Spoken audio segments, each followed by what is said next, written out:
Sponsored and promoted by Legit Paranormal.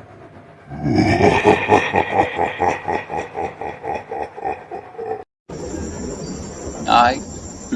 Yeah. Let's go.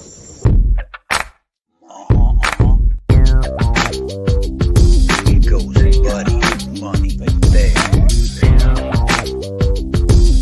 Joe's Paranormal.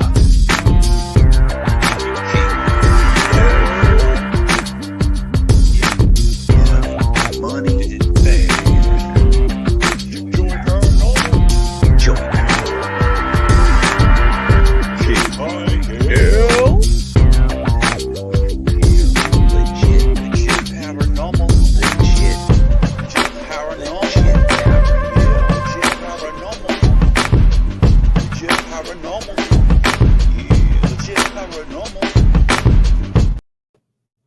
Hey, who'd you talk to? What's going on? It is me, Mike Lepre, K-I-N-G. This is Legit Paranormal, brought to you by legitpodcast.com. It is 7:06 p.m. Eastern Standard Time, February 5th, 2023. For the math geeks, this is pretty simple. We have a 2, we have a 5. And then we have a 2 plus 0 is 2, and a 2 plus 3 is 5. Bang! It's an easy one for the math geeks. Joining me as always, Buddy, Money, Bear. What's up, buddy? Good evening, Mike. How we doing? How we doing today, dude? I'm doing great. I feel like I haven't seen you in a few days. I haven't heard you. You were off the radar for a few days. Everything's going good now? Yeah, it's called going in the basement. So every now and then you got to go in the basement. You know what I mean? You just get away from it. We got a lot of things that are coming up here. A lot of things, as they say around here. A lot of things. A lot of events. So I'm mentally prepping myself. But it's very exciting. I'm very excited for these things that you speak of. As I am very excited to welcome my beer of the week. This is a beautiful 32-ounce can of beer. It's put out by our friends at Crooked Current, which is right in the bucket. It's right on Mineral Spring Avenue, Mike. In fact, if you leave your house and take a right on the avenue and go down, you pass Twins Pizza, you go into the bucket. If you remember where the old Monet factory used to be, right across the street, there's another old mill. It has like a dance studio in it. Hey, buddy. You're giving directions that only I would know. Everybody listening does not understand. You know where the old mill was? You remember where that guy broke his leg? You know where they found the dead dog? Like, you take a left there. Like, those are the directions you're giving me right now. Do you understand that? I am. Nobody else would understand. But if you're viewing and you want to partake in some of this fantastic Rhode Island beer, just go on down to crookedcurrent.com and you can look it up. They're the smallest brewery in Rhode Island. They are about the size, they're probably half the size of the room I'm in right now. They have smallest brewery, small state. What's that? It's the smallest brewery, smallest brewery in the smallest state, Mike. They do 3 unique beers each week. This week I had the immense privilege to taste their chocolate orange, which was very chocolatey. It was a stout, and which you're not into, Mike, but that's okay. But I bought for or it was actually bought for me. My beer of the week this week. It's a peach apricot pale ale. It's 6% alcohol by volume. It's a single. It's not even an IPA. It's an ale. Look at that, me with the ales, and it's absolute. It jump kicks you in the face with notes of peach and apricot-y flavors and rich beer. So I'm happy to be drinking Crooked Current from Pawtucket or the Bucket, Rhode Island, if you're from Rhode Island. Yes. So basically you're drinking wine coolers in Yahoo. Or Yoo-hoo. Oh, Yoo-hoo. Mike. Are you ready to do the introduction? Oh, I am ready to do the introductions now that I brought my beer on and I'm sipping it. Yes. This week on Legit Paranormal, we are happy to be joined by Doctor, author. He's authored several books on various different topics. There you go. He's a professor in statistics and research methods. he came upon the idea of remote viewing in 1996 and never looked back. I want to hear more about this remote viewing, Mike, to be honest with you. Please welcome to the show, Dr. Simeon Hein. Welcome to the show, Doc. Hi, guys. Thanks for having me here today. Hey, Simeon, sorry I had to wait through 5 minutes of nonsense, but it's just kind of how we do it. And, you know, you can't really prep you for it, so we just kind of got to No cold problem. turkey with it. So, be honest, what jumps out at me first is the professor in statistics. Mhm. Yeah, you're going to like that, Mike. There's probably nothing I love more than statistics on anything. Like, I just love numbers. That's why I always give a shout out to the math geeks, which I proudly am at the beginning of the show by trying to add the numbers on the dates. But what I'm getting to is I think stats are so important, and then sometimes they're so used out of context and they don't really, like, sometimes you can use stats, but they don't equate to real life. But sometimes stats are always dead on. Does that sound dumb? I know it probably does, but you get what I'm saying? No, there's limitations to any sort of mathematical estimations. And it's the most important thing is knowing what those limitations are. Isn't that what Clint Eastwood said? You got to know your limitations. Well, that's the problem. I'm not a statistics teacher now. I was in the past at WSU in Washington State. Nice. Yeah, so there are a lot of flaws in modern statistics. I'm not the only one that thinks that. It's Science Magazine had a whole article about it recently. It was invented at a time when there was this idea of normalcy, and and even today there's a lot of concern that it had to do with racism, also because it was based on this idea of the average person. Which would be sort of a mainstream, person of certain ethnicity and that's coming into question now. And I think it should, because I was taught a lot of ideas, even back then when I was taught these ideas in the 80s and early 90s, I was suspicious of the normalcy built into it, because all the phenomena that we're interested in, your show is called Legit Paranormal, they don't fit into a normal distribution. They don't fit into a regression line, but people experience it. So yes, statistics has a wonderful role sometimes, but you need to know when you're dealing with phenomena that do not fit a normal distribution, that do not fit a linear regression line. Or otherwise, you're running the risk of not looking at phenomena that people really experience. Yep. In other words, I mean, that was perfectly said. In other words, with stats, another bad thing about stats is it's like they polled 10 people and all 10 people said that the New York Giants were the best football team in the world. And then you read at the bottom that the test was taken at my house. Doesn't hold much weight. That's my point. Little bias in there. Yeah, like what's behind that stat? Like, where are you taking these stats? Who are you asking? Like, you know what I mean? And here's a weird off-topic stat, but so after I had gotten inoculated, allegedly, maybe, over I had a weird reaction and everything locked up. And I remember I went over to a nurse because in my head, I had to make sure she knew I was having a negative reaction, because in my head, you got to write it down, right? Because it's all stats. That's how I think. So when I was told, oh, we don't write that down, I was like, what? Then how do you know how many? Like, now I don't know how many have this reaction. Because you're not keeping track of it. If you don't, like, that's where stats are super important. Like, what do you mean you're not keeping track of it? So I was like, whatever, and I think I did a great job, buddy, right there, of not really mentioning anything, but mentioning what happened. You know what I mean? Allegedly, for YouTube, allegedly. Allegedly. But my point is, if you don't keep the stats, that's another way you can. So if they're very, you can manipulate stats. That's my problem. No, it's a really good point, Mike, because it's only as good as your interest in getting to the truth with a certain level of objectivity. Once you throw any sort of bias in there, be it the nurse that did not want to record a negative reaction. I mean, when I got a COVID inoculation, they made me stay in the room for another half hour just to see that that wasn't going to happen. And you would think that we would want to know how many people have reactions to vaccines. It is. I have met people like this who've had severe allergic reactions to vaccines. It Allegedly. Yeah. I have to say that because they will.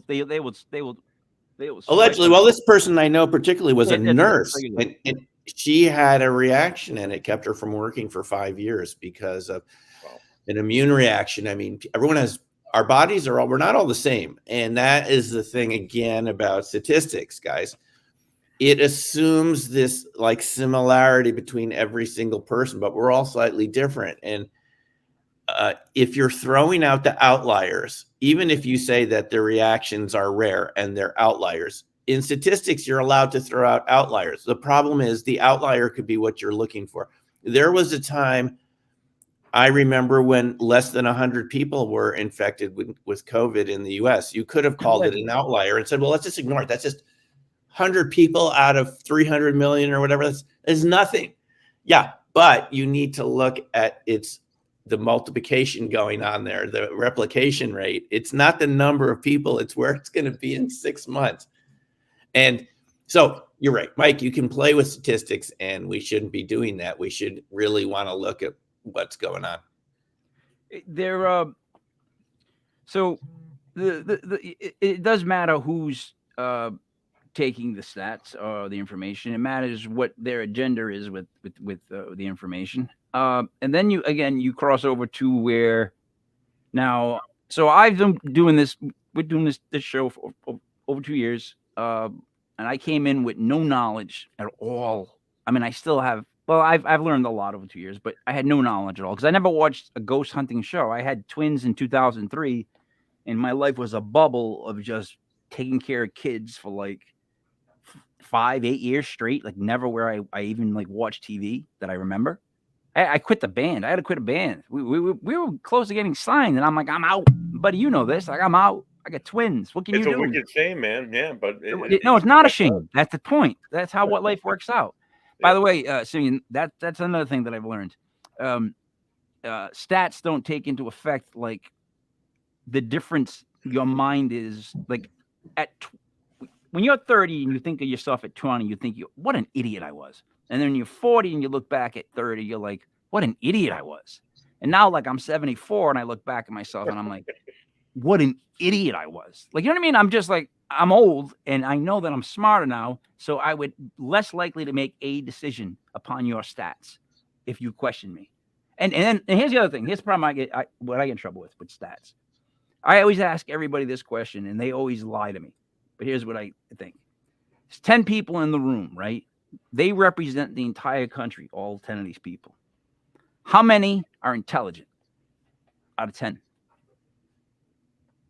What would you guess? What would your guess be? You want to know what my number is? I swear to God, you want to know my number? What's your number? 3. 3 out of 10. 3 out of 10 people I meet are intelligent. I feel bad saying that. It doesn't make, and I'm not saying that I'm intelligent. I'm saying 3 out of 10 people I meet are intelligent. The other ones are not so bright. What do you guys think?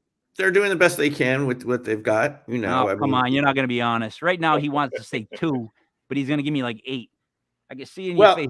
What's your number? No, but Mike, you gotta. What do we mean by intelligence? Because IQ tests, in and of themselves, no, yeah, no, are not going with IQ tests because those are pretty. You know, those are biased in they're looking at particular skills. It's a self-reinforcing system. If you know what I mean. I 100% agree. Yeah. Listen. I had incredible score on my IQ and my SATs. My grades were all C's and D's, right? That's just like Einstein. No, not even close. Just crazy. You know, they don't count crazy too. So listen, buddy, what's your number out of 10? And I want some honesty from somebody. Out of 10 people. Originally, I was thinking 6, Mike, but I know, and that's really giving. When I rethought some of rethought the 6, maybe more like a 4, because the actual people that you hear a lot of people like throw out facts or factoids that they read on like Facebook or other social media outlets who have no sources, who have no like intelligent backing to anything that they're saying. They're just saying something because it's popular. But yeah, maybe more But- like a 4. By out of the 10. way, by the way, my messenger is blowing up with 3s and 4s. Like the people are speaking in it, I'm getting 3s and 4s. Simeon, you don't want to give a number? You can just say pass. That's quite acceptable. No, it depends what you mean by intelligence. There's a reason. I wrote a book. It was called Planetary Intelligence, and I defined intelligence not only as mental, rational intelligence, or even social intelligence, or whether emotional intelligence. But there's also sort of an intelligence of sort of knowing where you are. You're on a planet. It's a living thing, and that's a type of intelligence too. So I'm a little biased too because I wrote a book with intelligence in the title Planetary Intelligence. Yeah. All right, so you are biased, but I'm gonna still say this, that there's street smarts from what I've seen. And I know here's one thing I know: street smarts are going away. That's the one they're not passing down. Yeah. You can pass down IQ, you can pass down a lot of other shit. You can't pass down street smarts. And I am softer than my dad was, and my son is softer than I am. And that's a true fact. I don't want to get into any kind of gender thing. I'm just telling you a fact of life because I haven't had to deal with what my dad dealt with. My son isn't close to having to deal with what I dealt with. You can just tell the generations are getting softer. And there's that quote that it keeps popping up that says, when there's soft leadership, you end up with hard times, and then hard times cause hard leadership, and then hard leadership makes soft times, and in soft times, you end up with soft leadership again. It seems like it's like a constant rotation. Mike, where did you grow up? North Providence, Rhode Island. Oh, okay.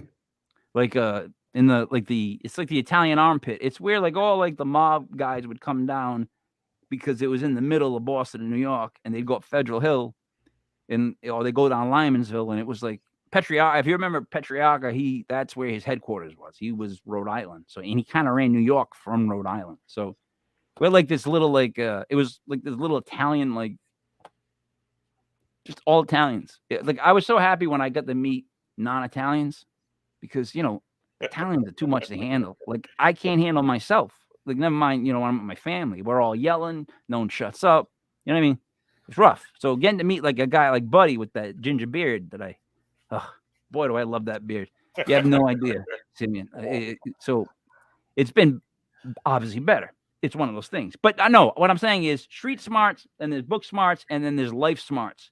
And then there's just there's different types of smarts. I mean, I grew up in New York City, so at least the first couple of years of my life, New York, you got a problem with that? You got a problem with New York? Guy, you got a problem? So I grew up there, and there's different types of intelligence. You can meet people that could survive in that environment, and that means more to them than what they're going to measure on an IQ test for their ability to be successful in that environment. And it would be the same in any place where you grew up that's going to be like Rhode Island or Boston or any of those places. Well, on the East Coast is shady, right? East Coast people are shady. They're shady people. That's where all the shady stuff happens. Yeah, they are. Shady. Think about it. Think about all the East Coast cities. They're shady. Like you go out west, they're nicer to you. It's calmer. Even going south. South too. The East Coast, I wouldn't trust us. It's situational. That's the thing. What's going to work in one environment won't work in another. Now, I've been out west for decades now, having grown up on the East Coast. And it's a different sort of people are not as suspicious of each other. But you have to understand that's because in a place with a lower population, trust really matters a lot. And you won't survive if you don't get along with people in an environment where you have temperature extremes and huge distances. So you have to be a little more amenable or you won't make it. On the other hand, if you had that same behavioral characteristics in the inner city somewhere, people would say that you're a sucker and you'd get taken advantage of. So it sort of depends on your environment. That's why we can't just define intelligence in one narrow way, in my view. True. I think that summed it up pretty well as far as that. I mean, I'm gonna still have my own thick-headed, stubborn, definitely wrong, because I do not have a PhD opinion. But that's just how I feel. Maybe it's just how I'm feeling this weekend. I don't know, but I just get that feeling with people. Like I wish they tried more, or they did more. Now, when it comes to remote viewing, I have such vivid memories of tuning into Art Bell to try to catch any remote viewing episode I ever could hear, because that was something that, like, pre-internet was something that I heard about and was so interested in, like the idea of it. Like I would wait every week and listen to him on the AM to see if he would talk about it. Now, how did you even start with the idea of remote viewing, getting into it? It really was with the Art Bell show. Yeah. Hey. I mean, it was right around that time in '96 where I heard about it on the radio from someone talking on my community radio station, and I was a bit skeptical. I mean, I was used to having these types of discussions like we just had with something, statistics, how can you use it, what are the limitations? I didn't think this was possible. I thought the only way to test this is to go to a class and see for myself. I just couldn't believe that the average person had any natural psychic ability, but we do. I know now that we do, and we use it every day. It's called street smarts. That is partly psychic. Even Joe McMonagle, the great viewer who worked still around and worked in the DIA program, said he got his RV ability from being on the streets of Miami with gangs, and he had to develop this ability to sense where they were going to be so he could avoid them, because they were always trying to recruit you.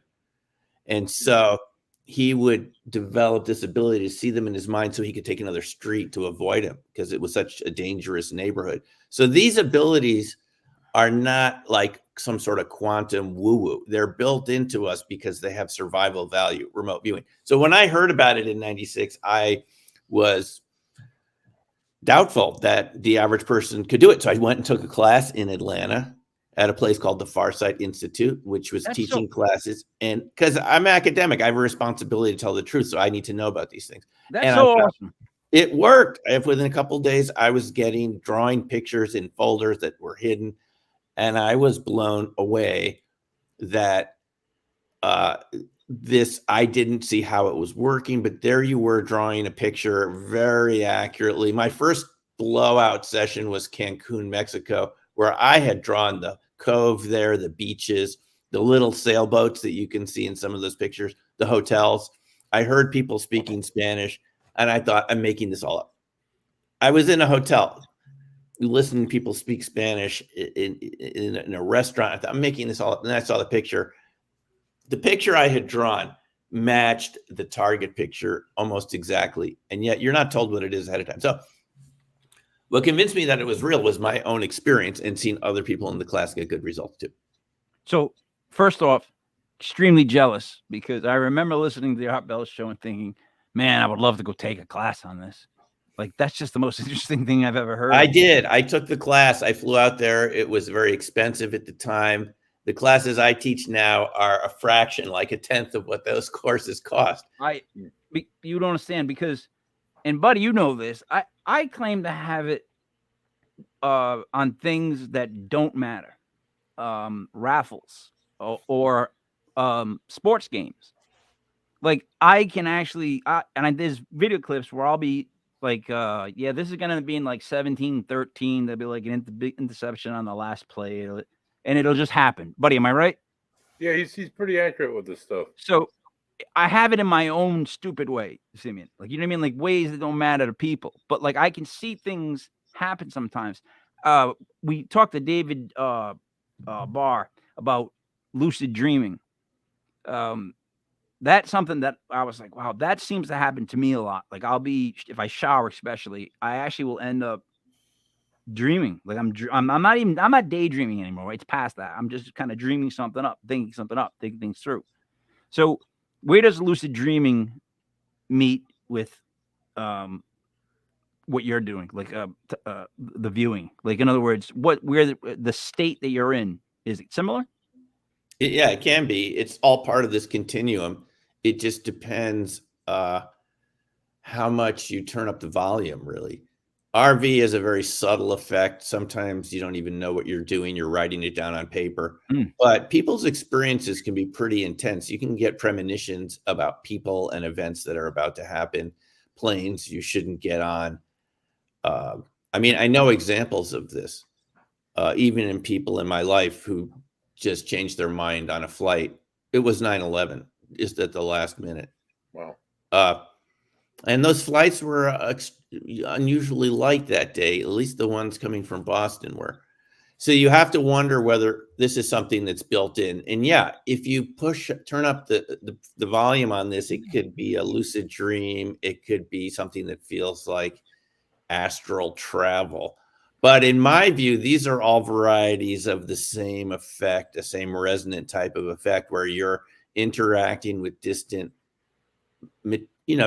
people, places, events. We're tuned by nature, just like you were saying a few minutes ago, to be street smart. Nature tunes us to pay attention to our senses because that has the most survival value almost all of the time. You need to be paying attention to what's going on right around you. This is what you're talking about, people losing this sense of street smarts. We're so distracted. We've got so many devices. Our experience of reality is mediated by so many things that we're actually not paying attention to the moment. We're not looking what's going on around us or sensing it because, as you know, sometimes restaurants aren't really restaurants after all. They have another purpose. So these sorts of things are used, this sense of ambience. We use this all the time to sense what's going on around us, to see if we can trust the people around us, the environment, or something else is going on. We're always looking for this every millisecond. That's sort of how nature trains us. At the same time, we also have a non-local aspect to us. We have a non-local awareness, and it kicks in, and it could be in the form of getting the feeling to call somebody who you haven't spoken to in a while, and they were just thinking about you, or family member has an accident or something, you get the feeling to call. I've spoken to many people who've had this experience, just had the feeling to pick up the call, to phone because something happened, and there was a good reason for them to pick up the phone. So we all get this sort of psychic breakthrough in our lives. What RV is ability to tune into that anytime you want, to sit down with a piece of paper or just description in your mind's eye, just closing your eyes and seeing something that's not right in front of your face at the moment. That's what RV is. And we also have the ability to do that. So we have this local nature, which we need to have, because if you're driving or doing lots of other things or walking in certain neighborhoods and not paying attention, there could be a consequence. But at the same time, like growing up in New York, like the way I did, you're looking for cars that are not stopping or they're coming too close, or, we all look for this. But have you noticed how the pedestrian fatality rate's gone up in the past 5-10 years, keeps going up and up, even because we're distracted? In my view, everyone's so distracted. They're not actually doing what nature wants us to do, which is to pay attention. But the RV thing is, it's an ability we all have, but we're tuning into it during our. That's why it's called controlled remote viewing. Let me just talk about not paying attention. So first off, in my opinion, the generation that's coming up, they're never alone. In other words, they always have the phone and they're always constantly in contact. So they never have that time that, at least I know I had pre-internet, where I would sit on my bed with nothing to do. Yeah. But I would end up like writing stuff. I would do like a script, or I started writing rap songs, like literally, like as a kid. That's because I had nothing to do. I would draw. You would find something to do, or you just sit. Here's a crazy one. You would sit and think. Just think with your thoughts, and you wouldn't be like nervous or feel like you had to contact somebody. There was only one phone. It was in the living room, and your mom would hit you with it. So it was not like you were going to jump on anything. You know what I mean? So it's not happening. So that's one thing. Two. I was going to rag on the kids again. Buddy, go ask a question. I have a question. So, Simeon, what you were talking about earlier with the remote viewing, this like connection to the universe, does this have anything to do with like what Carl Jung did with synchronicity, how we're subconsciously connected to the universe? Can you talk more about that? Right. I mean, this is what we're talking about, is there's other processes, other things going on that you can't see, that your conscious mind isn't aware of, that are real. Mm-hmm. We tend to call that paranormal. You could call it synchronicities if you're a Jungian. But it's all the same thing. It's like there's this sort of hidden intelligence. I think it has a lot to do with particles that we're learning about called dark matter. I mean, astrophysicists talk about it. I think dark matter has a lot to do with this underlying coordinating thought. I mean, this is why I call it in my book Dark Matter Monsters, my most recent one, because I've been looking at all these phenomena, RV and everything else in between, UFOs and Bigfoot and cryptids, and there are very similar characteristics when people get involved with this. Synchronicity, you know, there can be other explanations for it, you know, this sort of magical phase locking resonance effect where things just seem to work out, or you're thinking of someone and they call you on the phone, that sort of thing. Meaningful coincidences. Meaningful coincidences. Those are real too, but I actually think there's science behind it. I don't think RV would be possible if there's not some other field effect going on connecting all of us. Now, most of the time you're ignoring all of this, and you probably should, because when you're doing things like driving, precision work that needs to have focus, you're going to hit something if you're not looking ahead. You know, if you're looking too much in the rearview mirror, you're not going to do very well at driving. So we can't. Yeah, but have you ever driven the car for an hour and not remembered you like they just kind of blanked out? But that's true. That is the subconscious mind kicking in, because there's other aspects of you that are working for you that you're not even aware of. We call them subconscious, whatever that means. True. That's true. But you can't always drive that way in some situations. You need to be paying attention. So it's a spectrum of phenomena, and people perceive it in different ways. The thing is, buddy, things could start out as synchronicities, and then other things could happen that are much more challenging to explain. You might have said that's an interesting coincidence. But when you start to see these patterns over and over, when the phenomena come to you, when you've had experiences that really defy explanation, that's where you have to go a little deeper. I mean, because Carl Jung even believed that UFOs were a type of hidden intelligence also. He talked about UFOs, believe it or not. So again, there's a lot of interesting connections here. I don't doubt any of it. I'm a big paranormal guy. I mean, I'm actually the investigator on the show, but sure. But a lot of this I definitely subscribe to. I just like to hear a little bit more about. Well, people tend to think it's more. Don't relate it to science. They think it's paranormal, and they say, "Oh, it's got to be fake or it's got to be." It's science. It is science. Go ahead, Mike. There's science. The big question everybody wants to know right now is basically this: if you had to give like a elevator speech about dark matter, meaning the quickest type of explanation of dark matter, that way we can keep everybody up to. I speak for the dumb. I'm going to make sure that we get the base level of this. Dark matter, what is it? It's a type of matter that pervades our universe that is 9 to 10 times more common than ordinary matter. We're the exception. Everything you can see around you, we're the ghosts to dark matter. It's not the other way around. We're the sort of exception. The visible ordinary matter with atoms and molecules, the way we know them, is really rare in our universe. It's actually filled by this other type of material, which we don't know what it is, but it interacts with us gravitationally. And a small percentage of it seem to be these relic neutrinos from the cosmic background radiation from 13 billion years ago. And it's always streaming around us. Anything with mass and gravity, like Earth, is going to attract dark matter. It comes in as this, like a filament sort of structure from way out there. And it's responsible for paranormal phenomena. It's 10 times the size of the Earth? But 10 times as many dark matter particles as regular particles. Okay.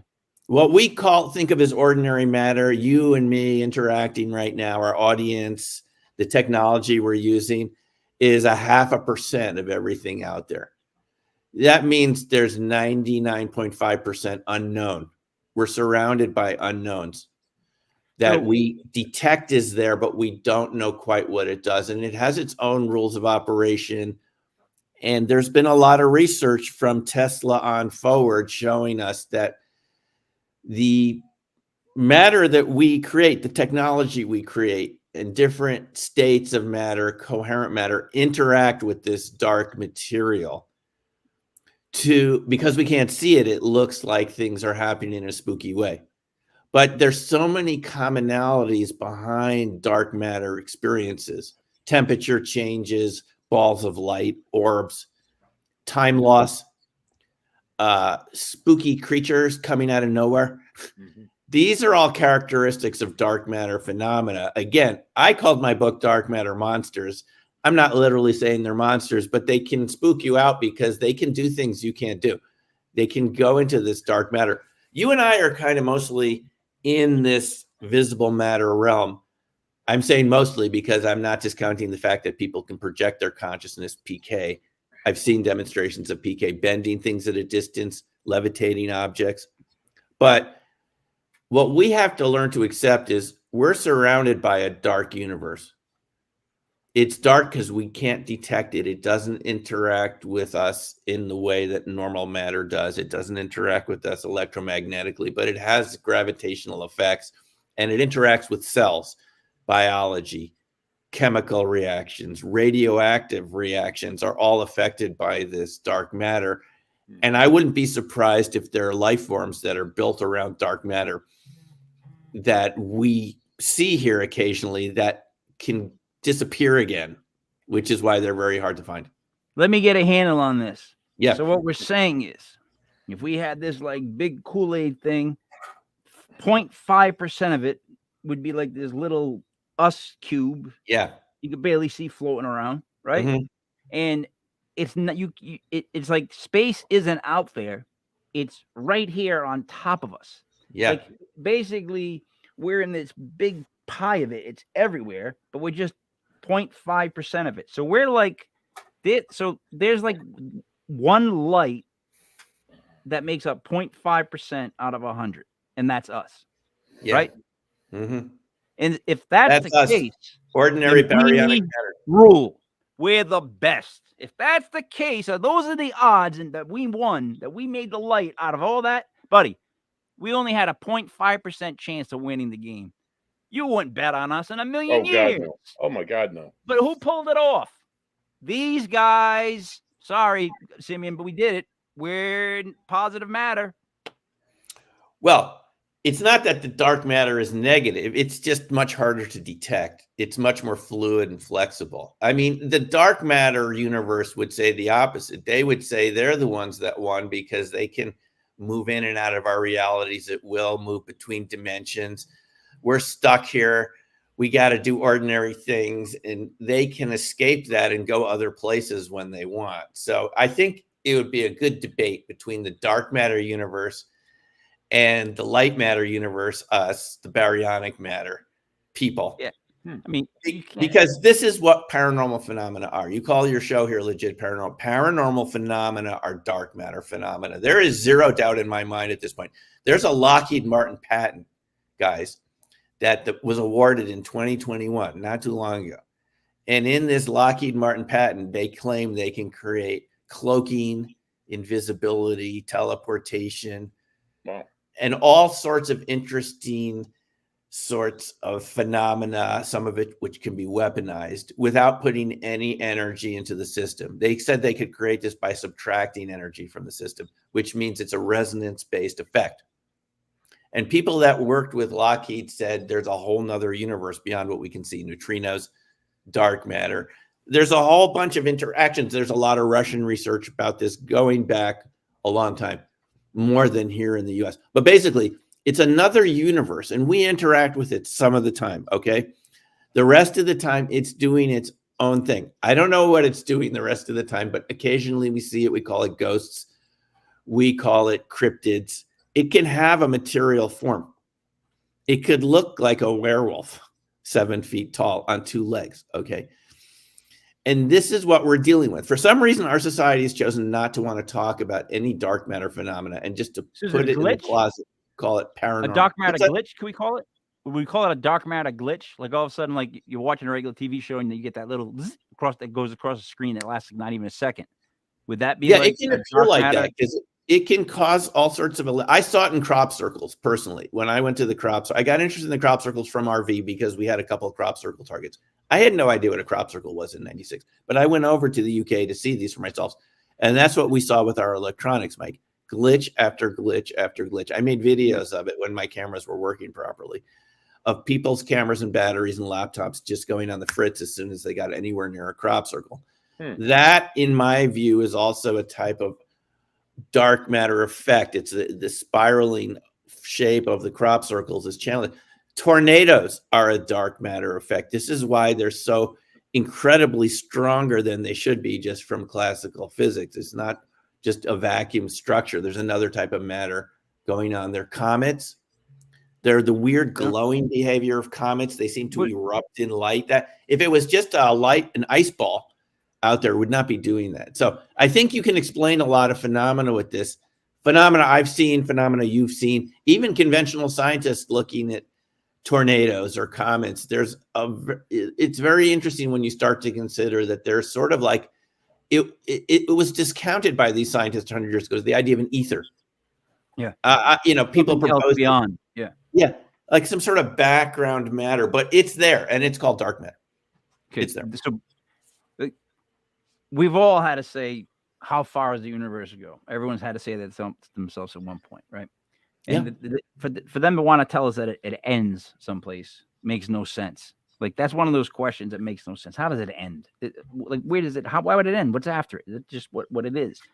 But what we're saying is that, let me ask you this. Now, a ghost box, which basically is just a guitar amp that they keep having it skip channels. Sure. And like, Buddy's done it with me, and he'll ask the questions. And if there's any spirits in the room, that seems like a really good way for them to connect because of the thing. Now, I ask you this, because it's skipping channels, right? To me, that's negative, positive, negative, over and over and over and over and over again, right? Because you're going from a channel that's on, then it goes off, on, off. You constantly search. That's why it's jumping channels. That's how you get the voice through. So it's of my opinion that wouldn't the down part be the negative matter?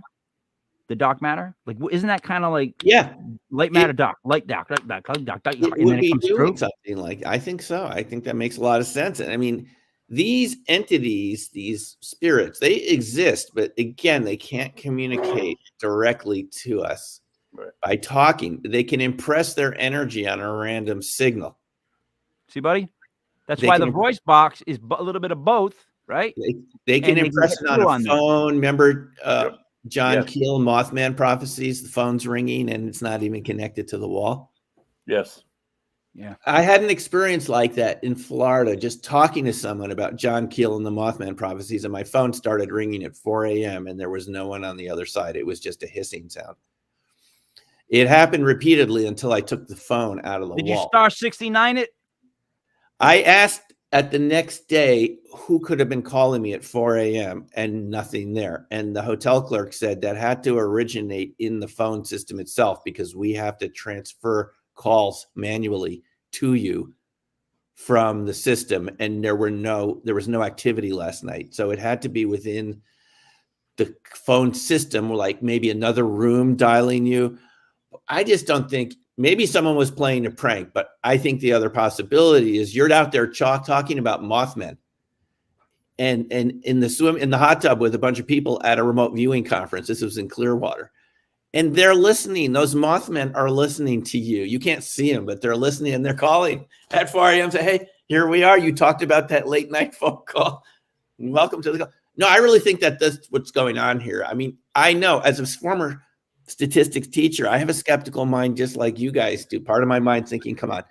But when you look at all the evidence, you have to accept it's humbling. Our egos have to accept that we're just 0.5% of matter just in our own universe. And I'm not talking about parallel realities or multiverses. I'm talking about in our own reality, we're just a fraction of what's out there.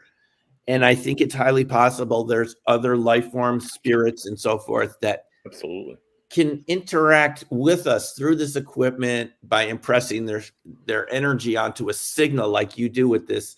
What do you call the spirit box? Yeah, I think that's an example of it. Very recent story I have from some friends of mine. So my wife passed away. It'll be 4 years ago this May. So some of her friends, we keep in touch, obviously. And about a month ago or so, you know how if you get a text message on your phone, it will come up on your radio. Say you got a text message from so and so. So like one of her friends, Missy, her daughter went into dance studio, and she was waiting for her daughter to come out. She was just kind of sitting there playing with her phone, and on her radio it says, "You got a message from Heather." That's my wife's. It's like Missy says, she's like, I'm thinking to myself, do I have another Heather in my phone? She goes to search her phone. Does she not only have another Heather in her phone, but she didn't have any messages on her phone in the first place. It just came through there on the radio. This happened twice within about a month, and then it didn't happen again. Stuff like that. Would that be dark matter related? Is that what you're referring to? Their ability to manipulate objects like that? Yeah.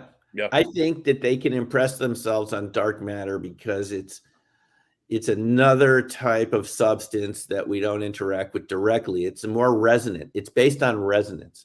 Mm-hmm. And they can communicate through resonance. We know that dark matter can cluster, it can flux, it can sustain reactions, cold fusion Leonard reactions. It's a really interesting material. We only know a little percent of it, the relic neutrinos that I described. They're just at the wavelength to interact with ourselves. And I think that these other types of life can use this neutrino flux, as it were, this dark neutrino flux to impact electronics. I've seen demonstrations of this, buddy, that convinced me just what you're talking about. Yep. There was a fellow in Boulder, Mark Macy, who used to play us recordings of people communicating with him who were deceased.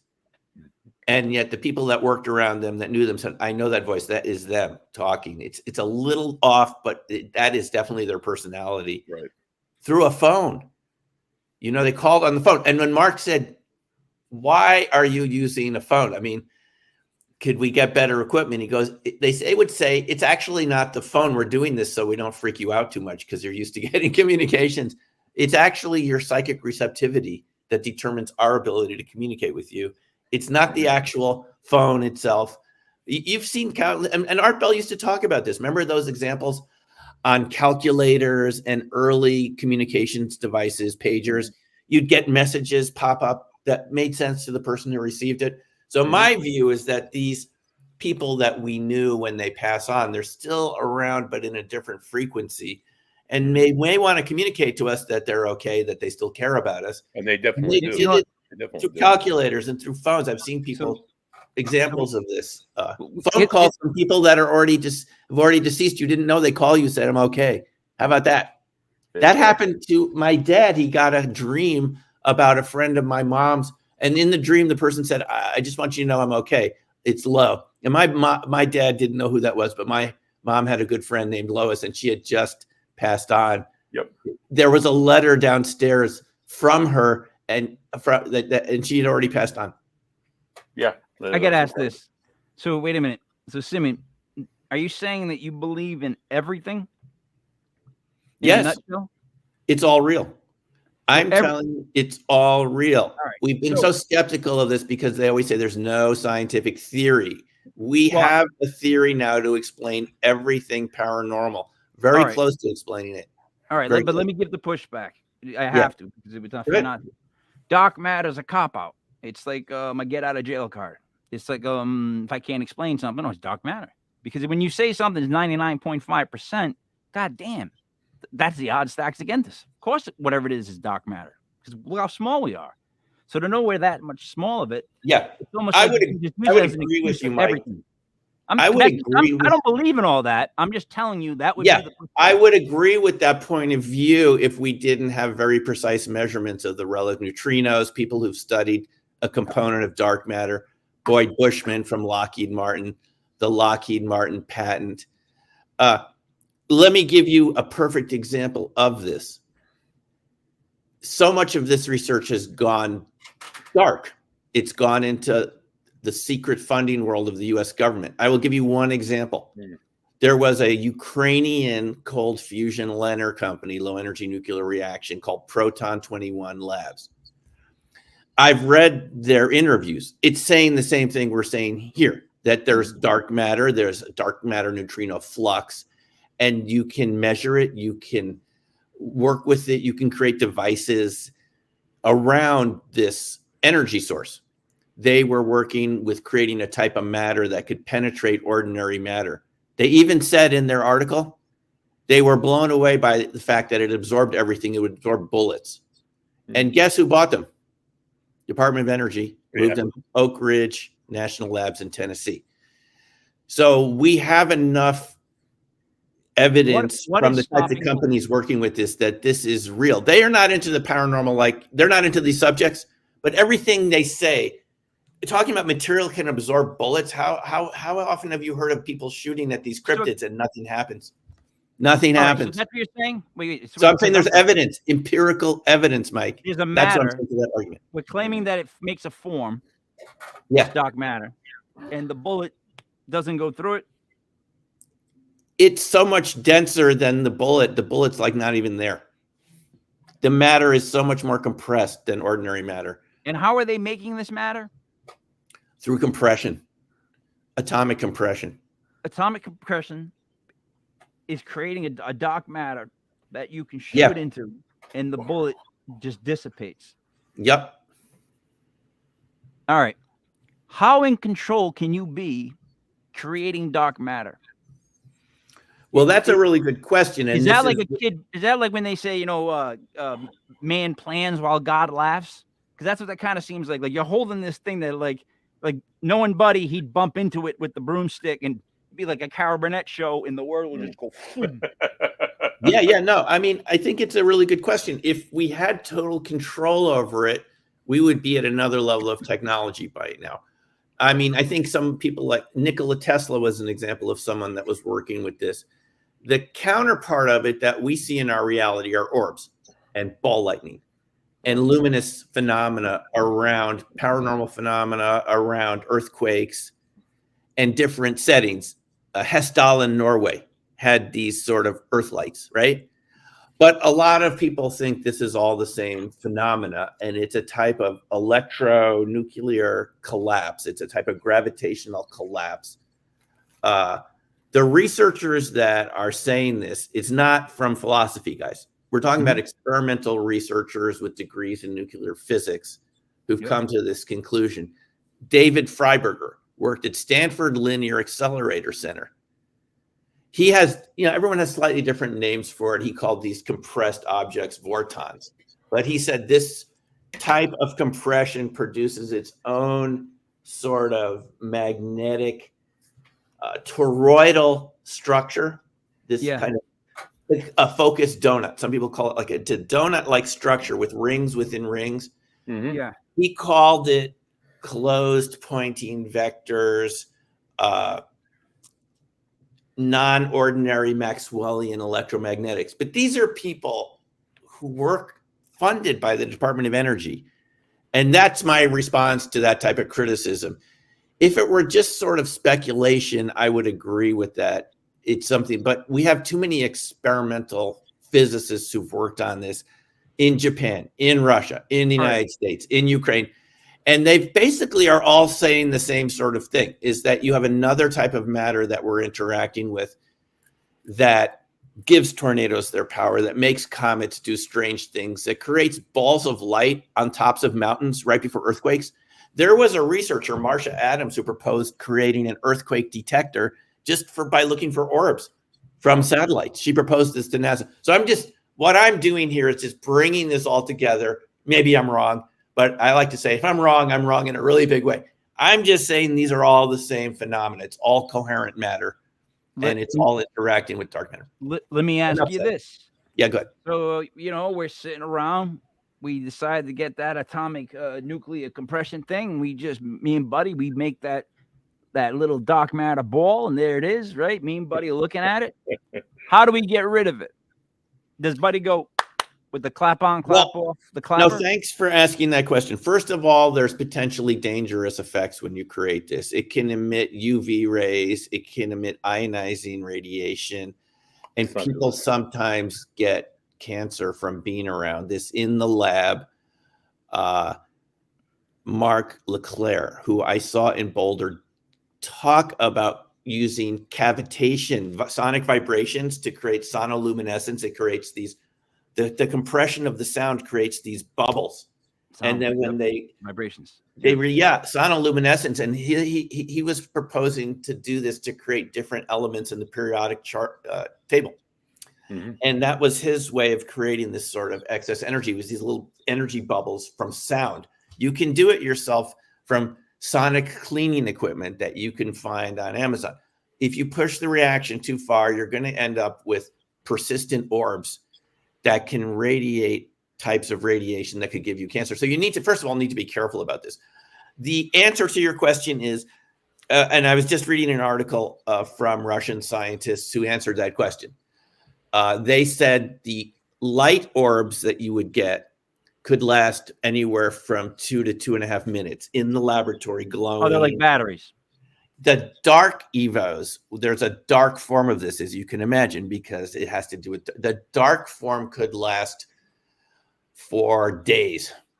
And some researchers have said they could make it last for weeks or months. In other words, you have your compression technology, whatever sort of system you're using to do this, whether it's cavitation or it's palladium, deuterium, chemical reactions, like Fleischmann and Pons at the University of Utah, their cold fusion reactions, same sort of stuff. There's different ways to create this. When you turn the equipment off and you take it out of the room, you could be left with those glowing orbs for several minutes, several days.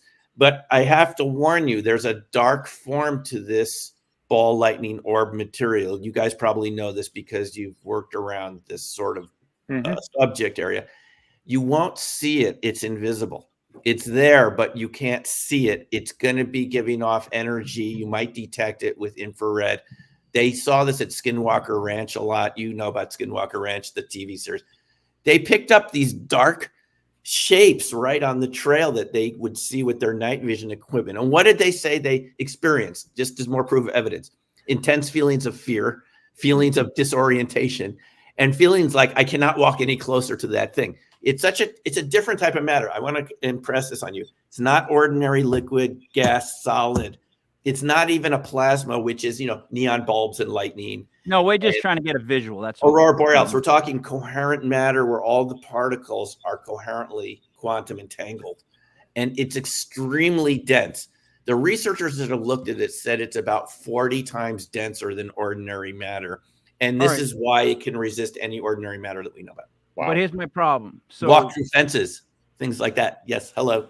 Here's the issue. So some people can make the light batteries that last a couple hours. Then you get the Viagra guys who can go 4 days, and then there's because it fades out. Now, how do you know it's gone? How do you know once it's created? How do you know it's gone? Like, in other words, is it ever really gone? Because if it's 99.5% dark matter, that means it's still there. What do you mean it's gone? It's not gone. And you think it's gone. Be interacting. Yeah, it might not be interacting, because Ken Shoulders, who was one of the researchers that looked into this, he called these things exotic vacuum objects.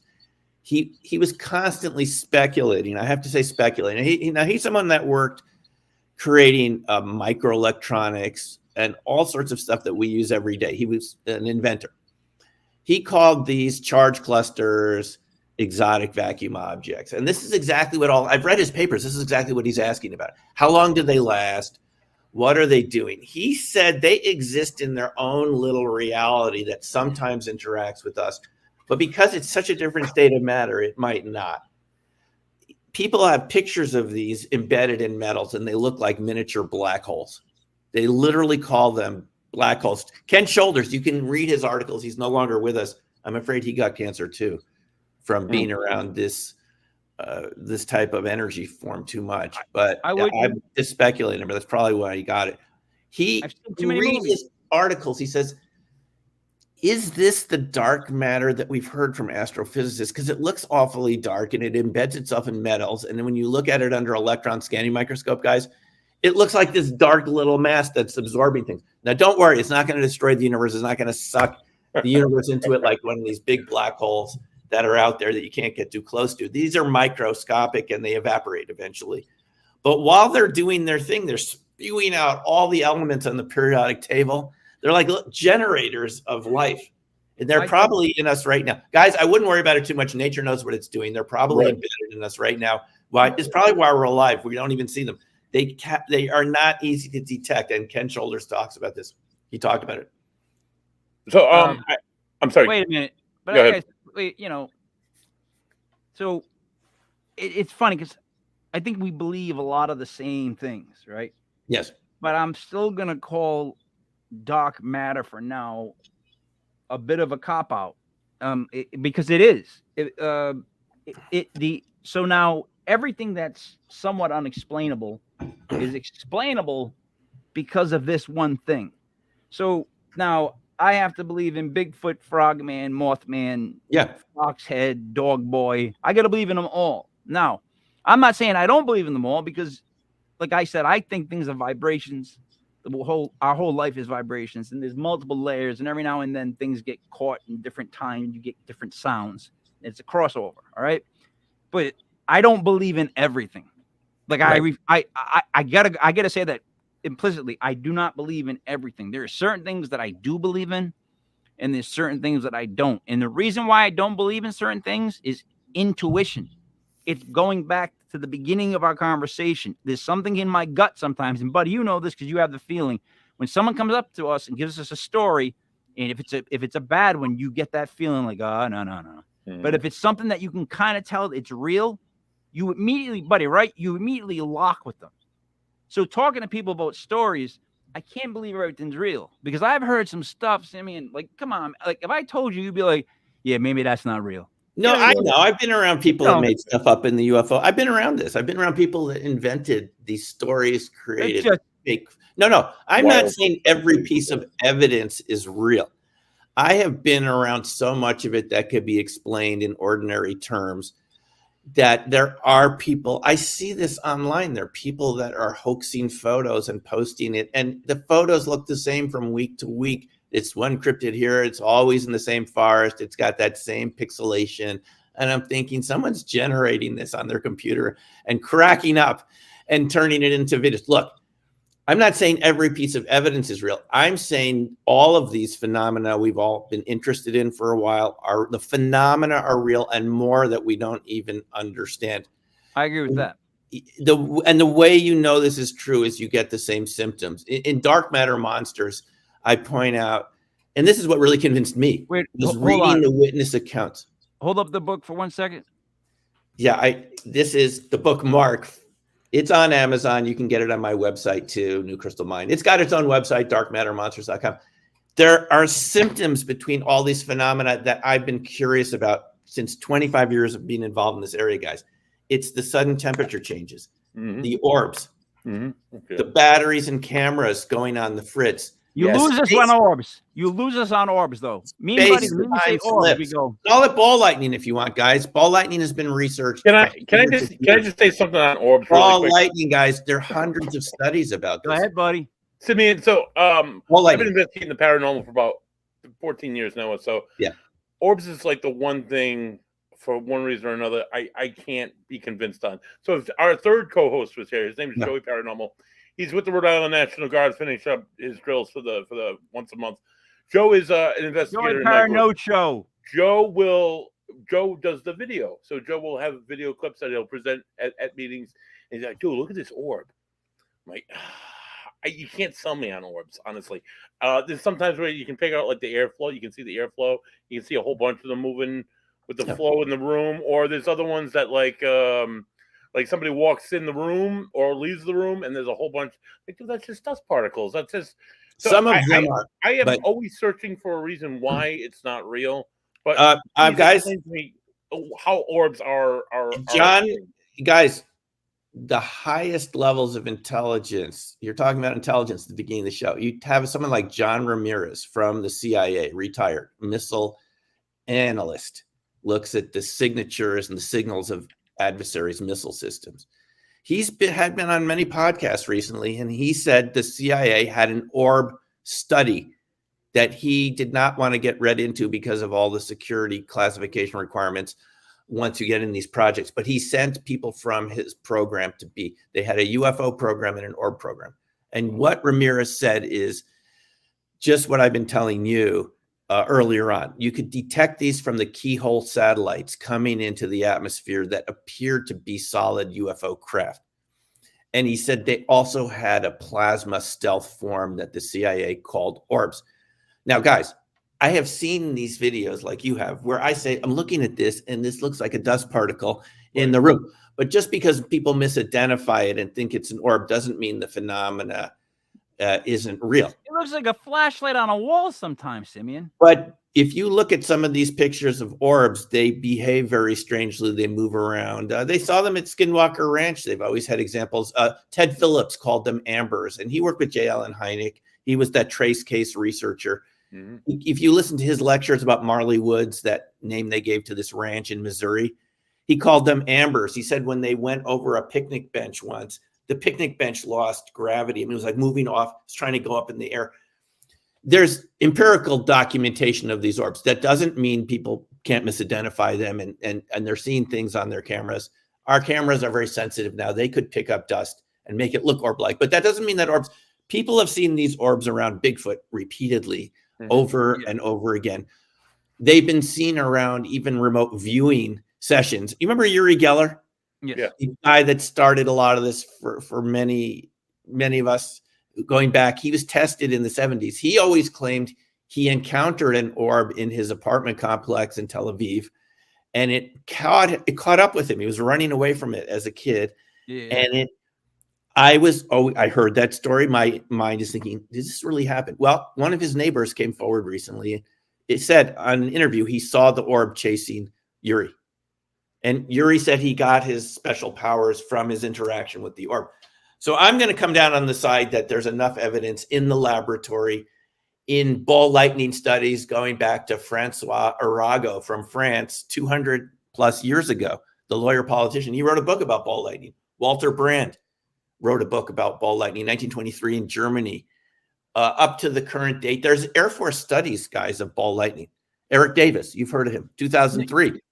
They sort of came to similar conclusions. They wanted to know, obviously, the anti-gravity would be interesting to them given what they do. But I think there's enough evidence that ball lightning exists. You can call them what you want, charge clusters, orbs, earth lights. I'm just coming down here. And again, guys, I could be wrong. I'm coming down here. These are all the same phenomena. And it has all the strange, spooky features of interaction with neutrino fluxes, dark matter, and so forth. So let me ask you this one. When it comes to science, right? Science is usually wrong, right? Because you're trying to learn something new. So the answer you have right now isn't going to be the right answer maybe in like 10 minutes. So science, I know this sounds stupid, whatever.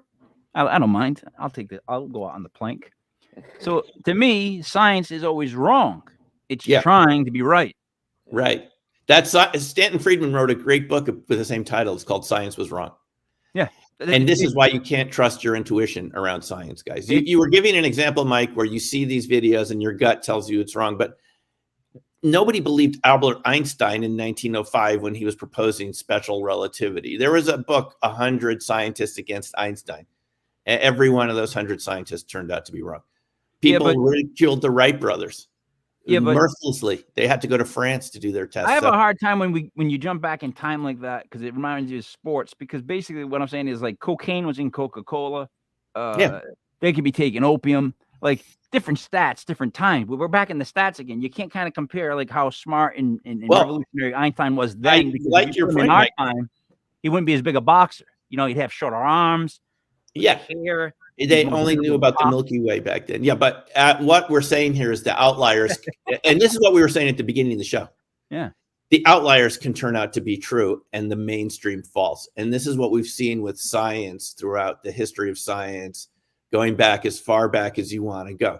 People like Galileo were imprisoned in their homes for saying something that we all accept as common sense, that the earth is not the center of the universe. But back then that was heretical. You could have been burned at the stake for something like that.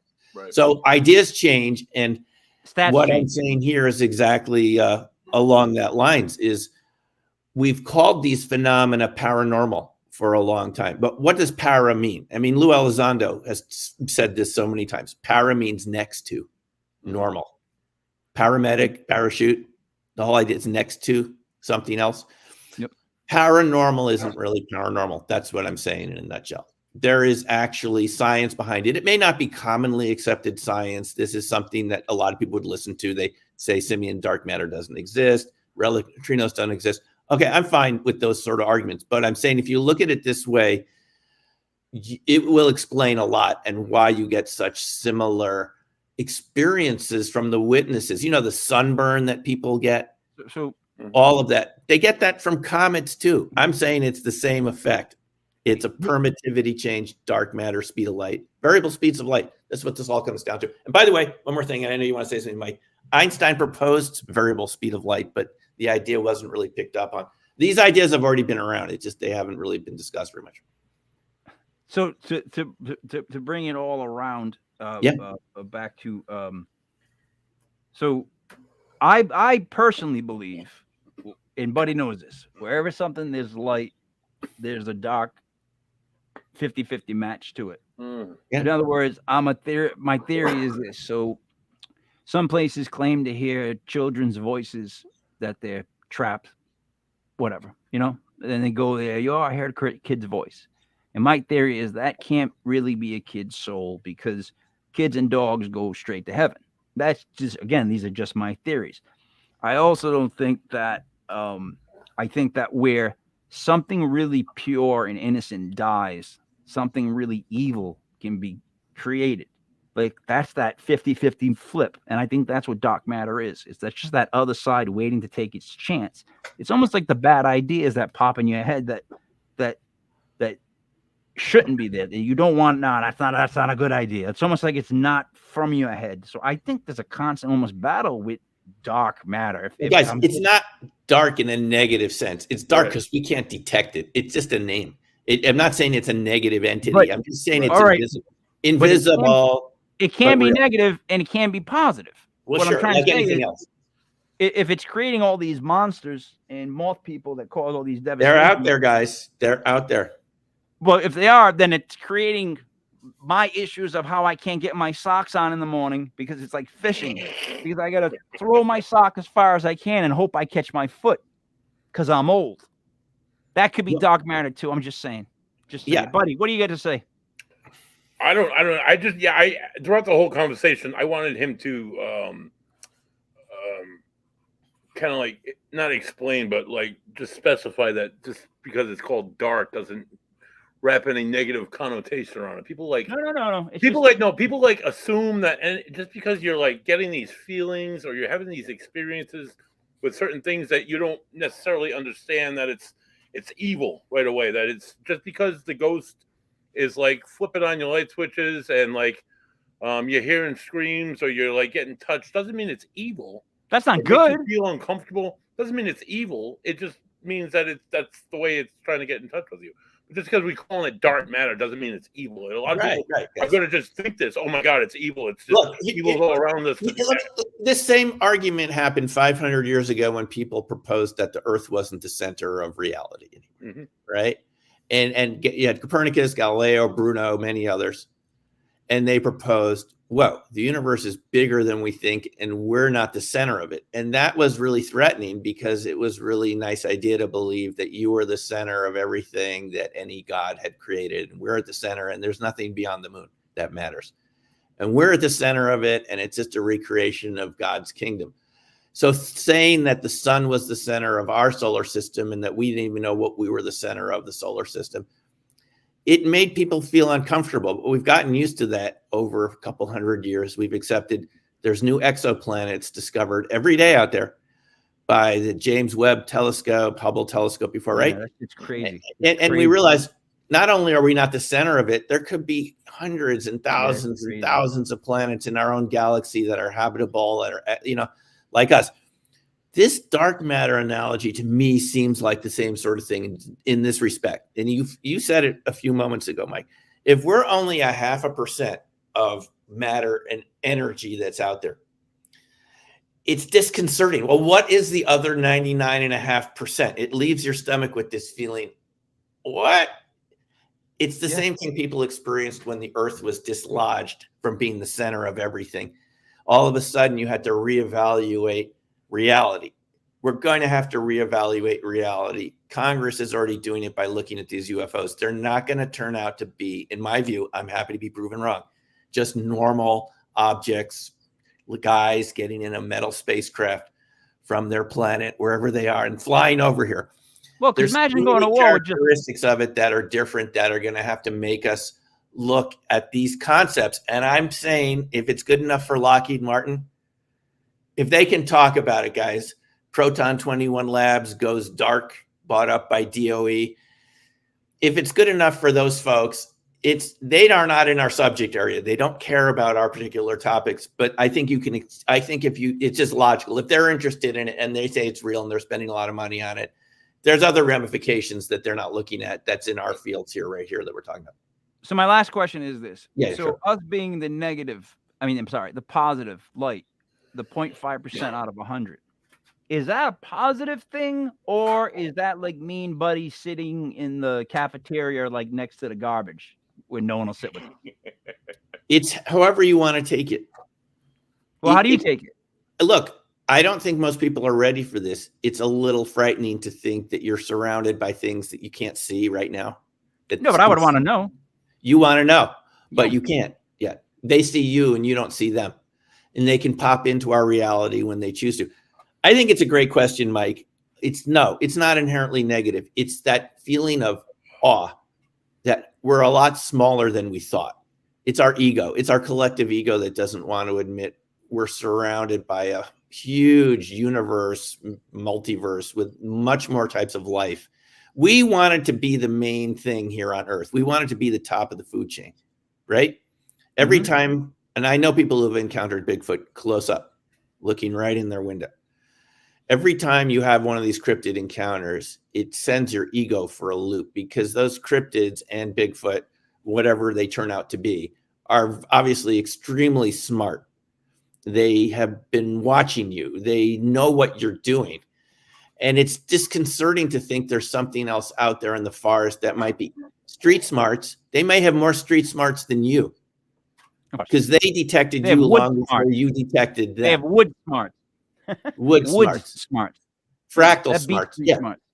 No, right. Exactly. It's another type of street smarts that they have. And you go on their terrain out there in nature, and you didn't pick them up, and they picked you up long before you knew they were there. That is very disconcerting for me. You've probably heard of this, of people who not wanting to go out in the woods again after these encounters, hunters. It throws your ego for a loop. So I'm going to answer your question. And I know I'm saying a lot here, Mike. It's up to you how you deal with this. I think if we look at this with a sense of curiosity and wonder and awe, and like me, what's the science behind this? That can help a lot, because you realize this is not coming out of nowhere. There's some science behind it, even if we don't completely understand it. Well, if Lockheed Martin is creating patents in this, that's a little hope that we can all figure this out together. They don't just make stuff up. And when they're talking about dark matter and coherent matter and cloaking and invisibility, if it's real for them, well, it's real for the cryptids too, and all these other creatures that can use this. So I'm saying, don't be afraid of this. Just open your eyes a little bit and have a sense of wonder, and realize maybe that you were too skeptical before. Because that's what I realized from RV. I was too skeptical. It turned out to be real. I think all of this is going to be turned out real. Not every single witness. I know, guys. Not every single piece of video footage. A lot of that. Yeah, okay. We know where that is. But the phenomena itself. I want to be led into the laboratory where they make the dark matter thing. And I want them to let me and Buddy just look around. I want to see what they got there for like mechanics and stuff. Buddy, check the wires. We'll figure. I want to see what they got and where they bought this stuff. I watch this all the time. There are YouTube channels devoted to this. Look up Martin Fleischmann Memorial Project. Simeon, there's YouTube channels still devoted to Lonnie Anderson. No, these are scientific channels, guys. These are non-registered nonprofits that do scientific research. Look up this. John Hutchinson from Canada, metal samples. You will see things that will blow your mind. Coins embedded in metal at room temperature, no heat required. From the quantum flux of the material when it's exposed to this sort of dark matter. All I'm saying, guys, is you can look at it. You make your own mind up. All right. And I'm happy to be proven wrong. If you have a better idea what this is, here's the thing. I'm all ears, guys. If it's not dark matter, you tell me what it is. Hold on a second. You tell me. I love to be proved wrong. And I'm happy to be proven wrong. Look, I'm running this now. I just ran this up on the thing. Simeon, I swear to you, email me anything you think that would just I'm taking a blow my picture mind of your because email I'm right here. Okay, Mike, do I have Right. permission to take a picture of the screen here, guys? yes, I'm more. Of course you are. I'm more interested than you believe. Like and you really don't know. Like this is something that I'm really interested in. Me like, too. on a big level. But again, I So much really want to going see on. the It's so machines that freaking make this fascinating. thing. What's that? It's so freaking fascinating. When I listen to these reports from all these companies that none of us have ever heard of, that we're talking about dark matter and materials that are denser than ordinary matter, and that do all this stuff that we've called paranormal, and you see it right in their research that goes back to Tesla. There's so many other researchers that came along the way, guys, and they were funded by classified money, and they didn't talk too much about what they found. It took mavericks like Ken Shoulders and others to really open up about this. But when you read what they're saying, you realize this is freaking huge. This has to do with the UFO technology, why UFOs seem blurry, why there's no really sharp pictures of them. And the government's been studying this the whole time. And it's not, okay, I'm just going to use one word, and I don't want to sound too nerdy here. It's called overlapping phenomenology. A ball lightning researchers. Overlapping phenomenology. Let Buddy say it. Let Buddy say it. Say it with Overlapping Nah, phenomenology. you said it wrong. Overlapping. Overlapping phenomenology. Thank you. I feel a healing coming on, guys. I feel a healing coming on. Because this is our minds. Let's just say one thing before we end for tonight, because this has been a lot of fun. Our minds want all these topics to be in neat little boxes. Keep your Bigfoot out of my UFOs and keep your ghosts out of my... I'm sorry. The reason it overlaps is it's dealing with the same fundamental aspects of nature. This is why it overlaps. This is why you get Bigfoot around UFOs, around ghosts and other cryptids and all the whole, it all goes together. Otherwise you wouldn't have Skinwalker Ranch and you wouldn't have James Lukatsky's book. Right. You know, Skinwalkers at the Pentagon and the Hunt for the Skinwalker by Knapp and Keller. I mean, these guys keep saying this. We got everything happening in that ranch and other places, other portals like it. If you go back a year of our podcast, you will see me get chastised because I proclaim that everything's connected.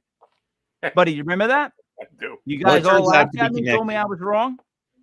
Yeah. Yeah. You all said I was an idiot. That's what you basically said. I'm like, I think it's all one thing. It's all in here, guys. It's all in here. I struggle. It took me 25 years, guys, to realize this. It's not like I wanted these things to be connected. I used to go to UFO conferences and hear ghost and Bigfoot researchers and think, what does this have to do with UFOs? Because there's fundamental physics properties in all of them that are the same, called coherent matter. It's just... Simeon, what do you want to say to wrap it up? I want to say to keep your mind open and don't be as skeptical as you might want to be, because our minds are very defensive and we all have biases from where we grew up, whether it's in Providence or New York City. We're biased by how we go. Just take a look at it and just consider that it's possible and believe your own experiences, because I know our listeners out there have had experience with it too. Those are real experiences and you should be happy you experienced it, even if it can be a little scary, because it could lead to something really cool. Buddy? Well, I want to thank you, Simeon. It's been like, this is like listening to a TED Talk, listening to the last hour of your conversation. It's absolutely enlightening as an investigator, as somebody who's open to a lot of this stuff. It helps to tie into that whole scientific side of things and like the proof that we're all looking for. This is like, I'm going to go out and like Google half the stuff that you talked about and like just watch it for the rest of the night. If you're next Sunday, if you're in for some more paranormal talk, we're going to be joined by author Rob Goutreau. Rob Goutreau is authored a book called The Ghosts of the Birdcage Theater on a Medium Vacation. Discusses how he believes that dogs, cats, horses, and some birds have the intelligence and ability to send signs to the living after they pass. He also talks about his personal investigations and research in some of the most haunted locations and encounters in Maryland. He's an investigator. He's a medium. He's an author. And Rob Goutreau will join us next week live at 7:05. I will let you know, guys, if I think I might be able to do it. I will communicate. How about that? Awesome. So check it out. We've started doing 6 nights of shows. The Sunday night we do Legit Paranormal. It's the main show we've been doing. Now on Mondays we have well, it repeats until we have Professor Stone and the Cellar Dwellers. They're a conspiracy podcast. Tuesday is legit. It's a legit metaphysical world with Auntie Dale. That's what that's about. Wednesday night we do the legit paranormal news. We just update on things that are happening in the news. Thursday is legit paranormal clips. We're examining videos or EVPs or whatever people send us. And then Friday night, Daniel Benoit from Virginia does the Bigfoot show. He's like really big into Bigfoot stuff and cryptids. So we're getting more and more involved in this. And the thing is, I know you could tell this, but I think me and you would end up in one of those, not arguments, but a conversation that's loud where we're both talking nonstop. Because I have so many questions. Like all the people you just mentioned, I want to get them in a room and have a conversation with them. Not because I think I'm smarter than them, just because I want to kind of go toe to toe with them on some certain topics that no one seems to want to answer for me, or they just go, nah, that can't be possible. It's like, all right, well, it is possible, guys. I'll tell you why we're all a little confused about this. It's been part of classified research. Those guys don't share too much. You start looking into it. You read the Lukaskis, they've been dealing with it. They want their own departments to deal with this, but there's so much stigma attached to these topics.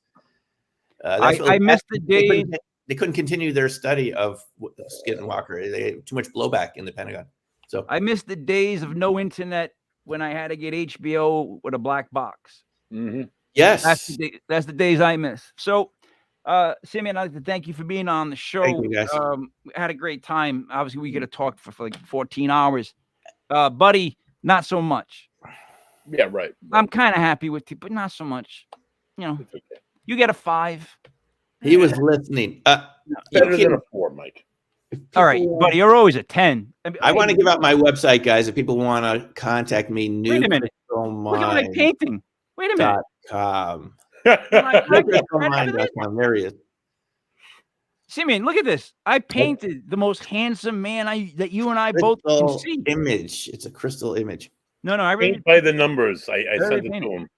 Took about a month to send. My numbers thing, and I actually painted his face. And then this came in the mail because we did a movie, a short film, and instead of giving us best writer, which it should have said, they wrote best use of line.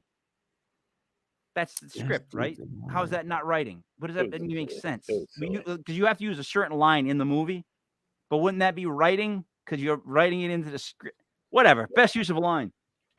I'm going to wrap this now. For Simeon Hein, for Buddy Money, there it is me, Mike Lepre, the K-A-N-G. This was Legit Paranormal, brought to you by LegitPodcast.com. Tune in tomorrow night. We're either going to have a repeat, or we're going to have some puppet videos, or Buddy might dance to Pop That Coochie, Tootsie Roll, and any other